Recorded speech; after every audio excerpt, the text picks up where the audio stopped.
श्रीपाद करे किम विद्या कुलशील रूप विभवई किम दान यज्ञादिभिः, इनसे नहीं होगी भगवत प्राप्ति, इससे हो जाएगी। शरणागत होकर ममता हो गई श्री जी से। अब यहां कह रहे हैं कि देखो इस पर गर्व मत कर लेना।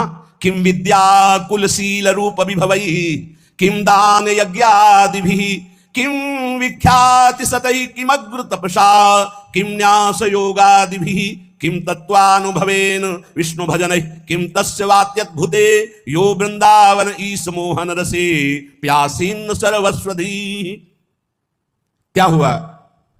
यदि तुम बहुत विद्वान हो और निरंतर भजन नहीं करते, भोग सामग्री रुपया पैसा संसार यश कीर्ति कुछ नहीं, तुम्हारी विद्या किसी काम में नहीं आएगी। किम विद्या किसी काम में नहीं आएगी, पक्का नहीं आएगी।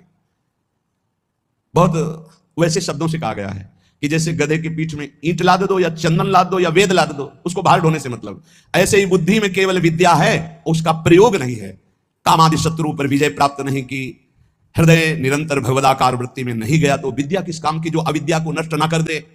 केवल विद्या है, अविद्या का नाश होकर के ब्रह्म विद्या जागृत नहीं हुई या पराविद्या, तो फायदा क्या हुआ ऐसी विद्या का? बहुत ऐसा है। किम विद्या, किम विद्या क्या है?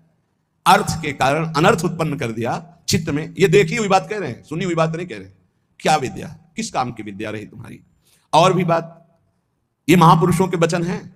किम कुलम, बहुत ऊंचे कुल में तुम्हारा जन्म हुआ और भजन नहीं किया तुमने, भगवत आराधना नहीं की, तो तुम्हारा वो अहंकार तुम्हें नरक ही ले जाएगा, कुछ नहीं होने वाला उससे। ध्यान रखना। राजसु यज्ञ में महाभागवत स्वपच की पूजा करवाई वाल्मीकि स्वपच की। क्यों? क्योंकि जहां दैन्य है भगवत भक्ति वो सबसे बड़ा।